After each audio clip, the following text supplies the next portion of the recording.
Olá, meus caros, dando continuidade então às nossas teorias da conduta. Chegamos ali já no finish, né? Na última teoria. Até ia trazer uma outra teoria aqui para vocês, mas não preciso aprofundar tanto, tudo bem? Funcionalismo radical, funcionalismo sistêmico. Na tela, por favor. Funcionalismo radical, funcionalismo sistêmico. Tá aí. Idealizador do funcionalismo radical, Gunther Jacobs. Escola de Bonn. Não confunda com a escola de Munique. A escola de Munique é de Klaus Roxan. Funcionalismo moderado ou teleológico. Ok? Tranquilo? O funcionalismo radical ou sistêmico, também chamado aí de monista. Monista. Enquanto o funcionalismo da política criminal ou moderado é dualista, o funcionalismo radical, o funcionalismo sistêmico é chamado de monista. Tudo bem? Tranquilo? Vamos adiante. Já vimos algumas características, né? Qual é a missão do direito penal? Missão do direito penal para o funcionalismo, a grande função do direito penal é assegurar a vigência do sistema. É a vigência da norma, do direito positivado. Ok? Então, se uma norma é violada, a aplicação do direito penal ela tem por missão reafirmar a vigência da norma. Ela diz, não, a norma ela está válida. Tanto que se você violar, eu tenho que aplicar o direito penal só para mostrar para você que ela está valendo. E não só para você, para os outros também. Assim, ela está valendo, ela é válida. Então a grande missão aqui é assegurar a vigência do sistema. O sistema é válido, é vigente. Tudo bem? Na tela. Show de bola. Conduta. Conduta conforme o conceito do funcionalismo radical sistêmico ou monista. Conduta é comportamento humano voluntário, perceba que isso aqui vem desde a neocantista, né? Causador de resultado evitável, violador do sistema. Causador de resultado evitável, violador do sistema. Frustrando as expectativas normativas. Qual é a expectativa normativa? Não violar a norma. Se alguém a viola, você frustra uma expectativa normativa. A expectativa é que você não viole, que você não pratique crime. Você vai lá e pratica, você está frustrando uma expectativa normativa. Então aplica o direito penal só para assegurar a vigência dessa norma. E fortalecer para toda a sociedade que a norma está vigente. Estrutura do crime. A estrutura do crime não é alterada. A estrutura do crime não é alterada. Perfeito? Pontos interessantes aqui do funcionalismo radical, radical sistêmico ou monista. No funcionalismo radical, na verdade, o pensamento radical, o pensamento sistêmico, ele tem bases antigas. Bases em Protágoras, bases antigas, no sentido de que o direito penal ele é subdividido em duas espécies. Eu tenho que ter um direito penal, isso é importante. Eu tenho que ter um direito penal para o cidadão comum que viola o sistema. Ele é cidadão, só que é um cidadão que um belo dia teve um comportamento desviante. Para ele eu tenho um direito penal. Tá? Para ele eu tenho ali um direito penal. Agora, tem que ser criado um outro direito penal para aquele que é inimigo do Estado, que causa violação ao sistema de forma reiterada. Então, para o inimigo do Estado, eu crio um outro direito. É o chamado direito penal do inimigo. Então, o direito penal do inimigo do Estado, ele surge com o funcionalismo radical sistêmico. Tudo bem? Então, o termo direito penal do inimigo, ele tem a existência no direito penal, no funcionalismo radical. Tudo bem? Na tela. Então, isso cai em prova, pode colocar. Show de bola. Então, a estrutura do crime não alterada. Eu vou anotar aqui para você, famoso direito penal do inimigo. É o direito penal do inimigo. O que é o direito penal do inimigo? Ideias de Gunther Jacobs, tá? Direito penal do inimigo, que hoje é muito rechaçado pela doutrina. A doutrina rechaça demais o direito penal do inimigo. Embora ele exista dentro da nossa legislação, em alguns pontos. Embora ele exista. Então, o direito penal do inimigo é o seguinte, olha, existe ali o crime para o desviante comum. Mas eu tenho que criar uma outra legislação, outras regras. Eu crio aqui outras regras para aquele que é inimigo do Estado. Exemplo, regras de regime disciplinar diferenciado. Tem por fundamento, é fundante aqui, tem por fundamento o direito penal do inimigo. Por quê? Eu tenho ali o desviante comum, então eu tenho o desviante comum que vai ter progressão de regimes normal, e eu tenho aquele RDD muito mais grave para aqueles inimigos dos Estados. Tudo bem? Legislação, muito utilizado o direito penal do inimigo em legislação para terrorista nos Estados Unidos. Legislação para terrorista é fundada em direito penal do inimigo. Opa, vamos criar uma legislação aqui para ferir direitos, né? Pode torturar. Acha que não, mas tem legislação nesse sentido. Posso até causar um pouco de tortura no terrorista. Terrorista, eu retiro tudo e qualquer direito dele. O cidadão comum terá direitos, o terrorista não. O terrorista, a quantidade de direitos deles é diminuta. Tudo bem? Na tela que eu trouxe aqui características. Características das teorias do funcionalismo radical sistêmico. Principais características. Uma grande característica é a tipificação de atos preparatórios. Inclusive a nossa legislação 13.260, que é a lei do terrorismo, ela prevê isso, a punição de atos preparatórios. Isso aqui é o chamado crime obstáculo, né? Você já viu isso comigo. Criação de crimes obstáculos.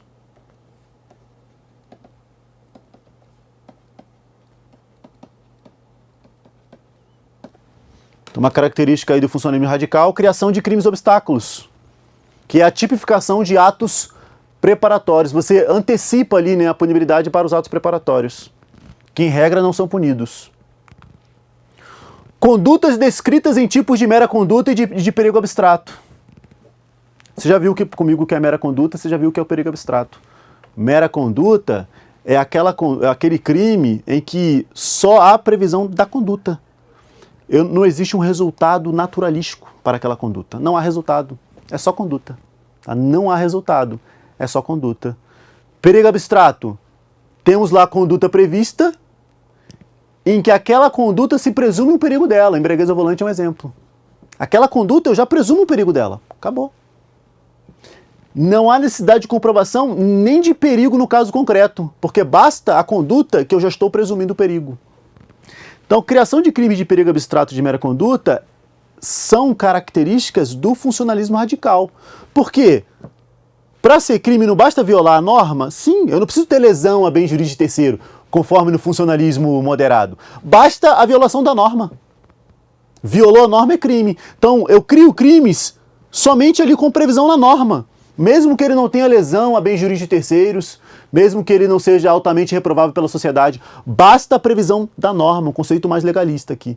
Violou a norma é crime. Então, aqui, a expansão do direito penal para a criação de crimes de mera conduta e de perigo abstrato. Violou a norma, crime. Exemplo de crime de perigo abstrato do direito brasileiro. O grande exemplo, embriaguez ao volante. Tudo bem? Na tela. Nem vou entrar aqui na discussão que a embriaguez ao volante seria um crime de perigo concreto difuso ou um crime de perigosidade real. Não vou entrar nesse mérito não, tá bom? Descrição vaga dos crimes e das penas. Característica, descrição vaga dos crimes e das penas.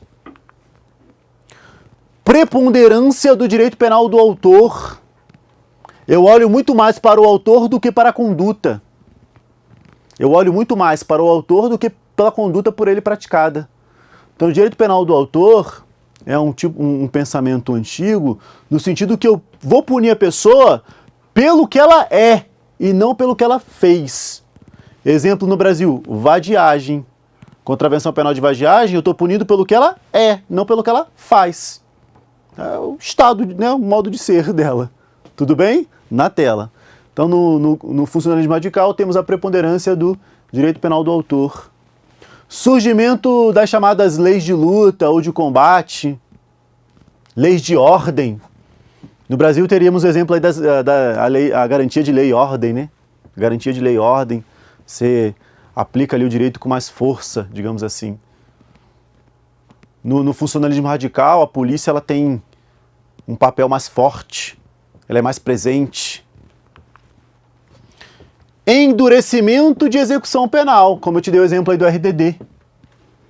Você endurece a execução, tem que ficar preso mais tempo, diminui aí a progressão. E restrição das garantias penais e processuais penais. Eu coloquei direito penal de terceira velocidade. O direito penal de terceira velocidade, conforme já vimos as velocidades do direito penal, é uma junção de algumas características da primeira velocidade e da segunda. Então, no direito penal de terceira velocidade, ao restringir as garantias processuais, o direito penal ele fica mais rápido. Você restringe as garantias, ele fica mais rápido. Mas você restringe as garantias não para aplicação de penas restritivas de direitos, para aplicação de prisão. Então, para o terrorista, o que você faz? Você restringe a garantia dele e prende rápido, para prender ele rapidamente. Ok? Prende rápido e diminui garantias. O direito penal fica mais rápido. Isso é direito penal de terceira velocidade. E eu até comentei contigo que o direito penal de terceira velocidade ele é vinculado ao direito penal do inimigo, ideias de funcionalismo radical ou sistêmico. Tudo bem? Direito penal de terceira velocidade, diminuição de garantias e aplicação de prisão. Direito penal de primeira velocidade, garantias processuais, prisão. Direito penal é lento.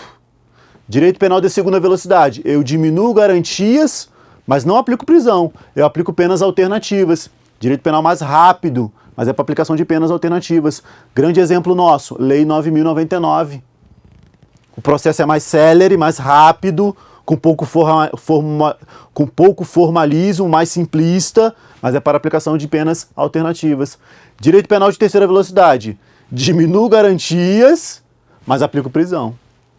Ok? Diminuo garantias, mais rápido, mas é para prender. Tudo bem? Direito penal do inimigo, Gunther Jacobs, funcionalismo sistêmico, radical ou monista. Escola de Bonn. Perfeito? Tranquilo? Na tela.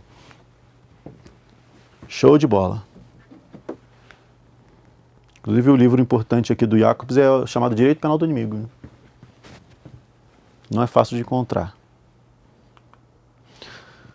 Nosso grande resumo. Nosso grande resumo.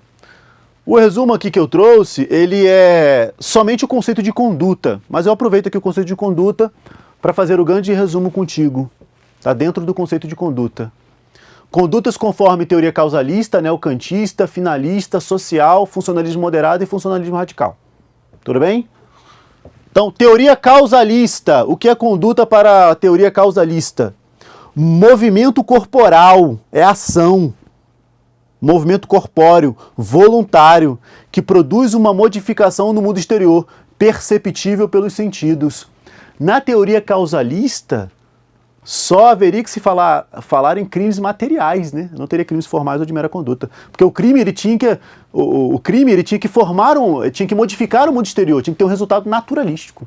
Tá? Isso é na teoria causalista. Von Litz, Belling, Radbruch. Onde estavam dolo e culpa? Dolo e culpa estavam na culpabilidade. A culpabilidade adotava a chamada teoria psicológica da culpabilidade. Ok? Isso é teoria causalista. Teoria neocantista, na tela, teoria neocantista, Edmund Mesger. Aqui, Mesger.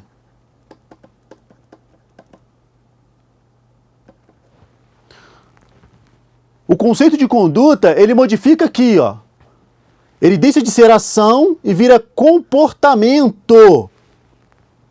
E nunca mais modifica o comportamento, ó. Comportamento, tá vendo? Então ele deixa de ser ação e vira comportamento para englobar os crimes omissivos. Comportamento é ação ou omissão voluntária, né? Aqui, ó, comportamento voluntário. Então ele deixa de ser ação e vira comportamento voluntário. Antes era movimento corpóreo, ação voluntária. Agora é comportamento voluntário. E esse comportamento humano voluntário, ele nunca mais deixa de ser.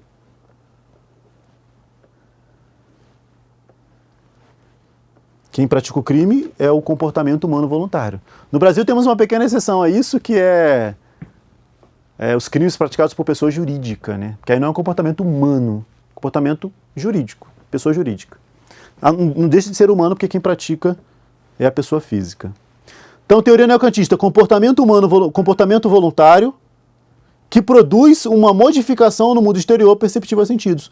Então, o que muda aqui na neocantista? Inclusão da omissão. Na neocantista, o que se modifica é a inclusão da omissão. Lembrando que na neocantista, o dolo e a culpa estão na culpabilidade ou na conduta? Estão na culpabilidade, ele continua lá. Mas ele deixa de ser uma espécie da culpabilidade e ele passa a ser ali um elemento, juntamente com a imputabilidade. E a inclusão da exigibilidade de conduta diversa. Então a grande alteração da teoria neocantista é a inclusão de valores, norma, a normatividade. Quando a teoria causalista, eu tinha a diferenciação lá de ação típica e ação culpável. Na ação culpável, eu não tinha normatividade, o conhecimento da norma. Então, a teoria neocantista, ela inclui a normatividade. Tudo bem? Como é que é formado o dolo aqui, o dolo de início? Vontade, consciência e atual consciência da ilicitude. É o chamado dolo normativo. Na teoria neocantista, em relação à culpabilidade, é adotada a chamada teoria psicológico-normativa. Teoria psicológico-normativa da culpabilidade. Tudo bem? E o dolo é o dolo normativo ou o dolo colorido. Perfeito? Na tela, próxima teoria, teoria finalista. Teoria finalista. Teoria finalista de Hans Wessel. Qual é o conceito de conduta? Comportamento humano voluntário, psiquicamente dirigido a um fim, com uma finalidade. Qual foi a grande alteração de Wessel? O que Wessel fez na estrutura do crime? Ele pegou o dolo e a culpa, retirou lá da culpabilidade e trouxe para dentro da conduta. A conduta já há de ser dirigida a um fim. Aqui no conceito de conduta você vê o dolo ali, psicamente dirigido a uma finalidade. Então, dolo e culpa estão dentro de conduta. Professor, mas culpa também? Porque eu só vejo dolo aí. Não, culpa também.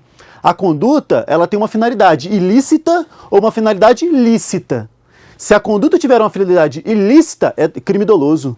Se a conduta tiver uma finalidade lícita, mas mesmo assim sair um resultado criminoso, é crime culposo. Tudo bem? Dolo e culpa estão dentro de conduta. Só que o dolo que entra dentro da conduta, que vem para a conduta, é o dolo natural. Na teoria finalista, temos aqui o dolo natural. Por quê? Esse dolo é formado somente de vontade e consciência. Aquele elemento consciência da ilicitude, ele fica na culpabilidade. Essa parte normativa, conhecimento de norma, fica na culpabilidade. Por isso que o dolo é natural, ele não tem elemento normativo. O conhecimento de norma, né, o conhecimento sobre o ilícito, fica na culpabilidade. Só que antigamente era atual, e ele se torna potencial conhecimento da ilicitude do fato, trabalhado no nosso artigo 21 do Código Penal, sobre o erro sobre a ilicitude do fato, que é o famoso erro de proibição. Tudo bem? Tranquilo? Então, o dolo era um dolo normativo, colorido, se torna um dolo natural, um dolo acromático.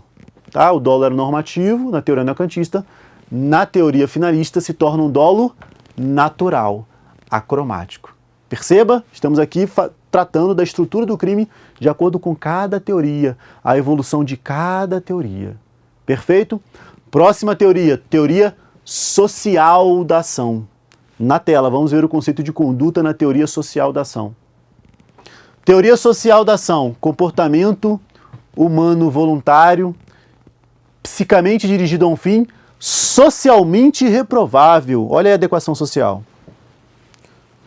Socialmente reprovável. Essa é a diferença aqui da teoria social da ação. Professor, e na estrutura do crime? Isso aí é o conceito de conduta. E na estrutura do crime? Na estrutura do crime, você analisa o dolo e a culpa novamente na culpabilidade. Você analisa o dolo e a culpa novamente na culpabilidade. Há uma nova análise de dolo e culpa. É meio que a junção das teorias anteriores, né? As teorias clássicas e a teoria finalista. Tudo bem? Você analisa dolo e culpa novamente na culpabilidade. Só lembrando, porque isso aqui, quando cai em prova, derruba. Quais são os sinônimos de teoria causalista? Posso chamar de teoria clássica. Teoria mecanicista. Tá? Teoria clássica, teoria causalista, teoria causal naturalista também, teoria causal naturalista, teoria mecanicista. Cuidado quando eu falo teoria causal valorativa, não é causal naturalista. Naturalista é clássica. Causal valorativa é colocação de valor. É neocantista, é neoclássica. Tudo bem? Teoria causal valorativa é teoria neoclássica, é neocantista. Perfeito? Pode ir colocando sinônimos aí. Agora é a hora de criar a sua base. Perfeito? Tranquilo? Teoria neocantista ou causal valorativa. Da teoria neocantista ou causal valorativa ou neoclássica. Perfeito? Na tela. Então, na teoria social da ação, fundada aí por Wessels, grande adepto, Zizek. Tá? Wessels e Zizek. Existe uma nova análise do dolo da culpa na culpabilidade. Uma nova análise do dolo e culpa na culpabilidade. Perfeito? Funcionalismo moderado. Funcionalismo moderado. Vamos ao conceito de conduta. Comportamento humano voluntário, causador de relevante e intolerável lesão ou perigo de lesão ao bem jurídico tutelado pela norma penal. Para as teorias funcionalistas, eu tenho que verificar qual é a grande função, qual é a grande missão do direito penal. Né? A missão do direito penal.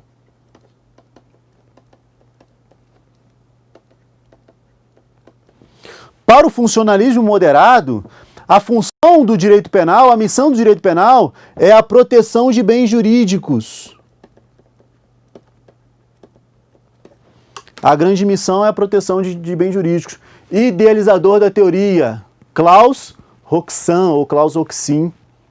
Escola de Munique, nascimento do princípio da insignificância. Para ser crime, não basta que tenha uma lesão, tem que ser uma lesão relevante, intolerável ao bem jurídico tutelado, porque eu protejo o bem jurídico. Tudo bem? Funcionalismo moderado, funcionalismo teleológico, funcionalismo dualista, funcionalismo valorativo e funcionalismo da política criminal. Todos os nomes são possíveis, tá? Todos os nomes são possíveis. Perfeito? Tranquilo? Na tela. O que faltou aqui no funcionalismo moderado? Que eu vou falar depois. Estrutura do crime. Tá? Estrutura do crime. Funcionalismo radical. Gunther Jacobs. Direito penal do inimigo. Qual é a grande função do direito penal? A grande função é a proteção do sistema. É a manter a vigência da norma, a proteção do sistema. A vigência do sistema. Conceito de conduta. Comportamento humano voluntário, causador de resultado evitável. Violador do sistema. Frustrando as expectativas normativas. É aqui que eu tenho direito penal do inimigo. É aqui que eu tenho legislações diferentes para o cidadão comum e para uma outra legislação para o inimigo do Estado.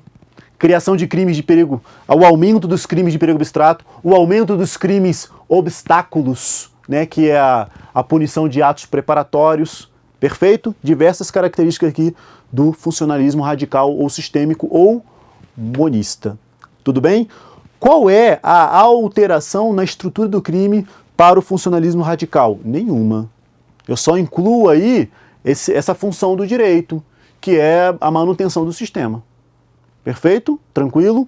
E qual é a alteração da estrutura do crime para o funcionalismo moderado, de Klaus Roxin? No funcionalismo moderado, o crime é fato típico e o dolo e o culpa estão na conduta, no fato típico.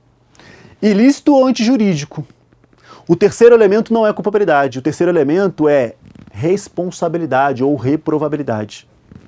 E a responsabilidade ela é formada de imputabilidade, potencial consciência da ilicitude, exigibilidade de conduta diversa e necessidade da pena.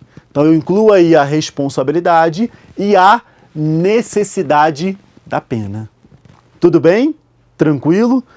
Grande resumo aqui das nossas teorias, tá? Grande resumo das nossas teorias da conduta, porque assim, a modificação das teorias da conduta, ela muda a teoria do crime, tá? Ela acaba por modificar também as teorias do crime, elas são vinculadas às teorias da conduta. Então a gente estuda as teorias da conduta juntamente aqui com as alterações na teoria do crime. Perfeito? Eu irei comentar um pouco mais sobre isso em dolo e nas chamadas teorias da culpabilidade. Perfeito? Tranquilo? Na tela, então, vamos fazer algumas questões. Deixa eu ver se eu coloquei questões aqui. Questãozinha. A respeito da teoria do delito e da ação, assinale a opção correta. Vamos lá. A teoria finalista de Hans Wessel, agora já está tudo melhor na sua mente, né? Tu fala assim, não, agora eu já sei o que é isso. A teoria finalista de Hans Wessel define que a ação consiste no mero movimento corporal, capaz de alterar o mundo exterior, independentemente da intenção da gente. Errado. Isso aqui é causalista, né? Mero movimento corporal é causalista. Na teoria finalista, depende da intenção do agente. É psiquicamente dirigido a um fim, né? Psicamente dirigido a um fim.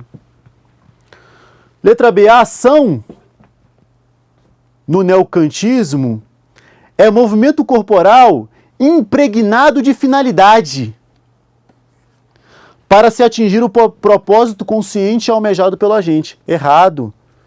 Finalidade é finalismo. A ação no neocantismo, assim como na nossa teoria clássica, ela não tem essa finalidade. É só movimento corporal, né? A diferença do neocantismo é que é ação ou omissão. Então, quando eu falo que é impregnado de finalidade, está errado. Está errado aqui no impregnado de finalidade. A teoria causalista do delito,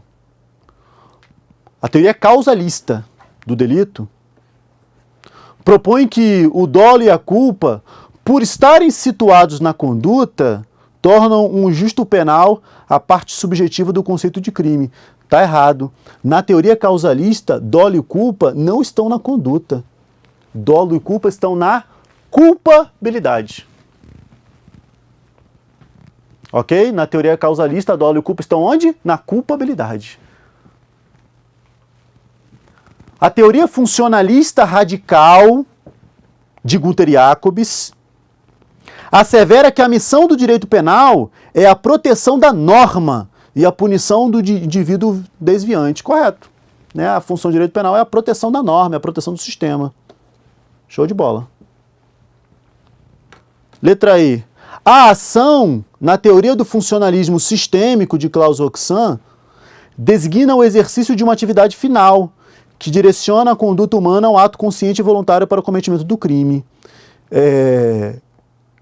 Misturou tudo aqui, né? Essa parte final aqui é finalista. Roxan é funcionalismo moderado e não sistêmico. Tá? Roxan é funcionalismo moderado e não sistêmico.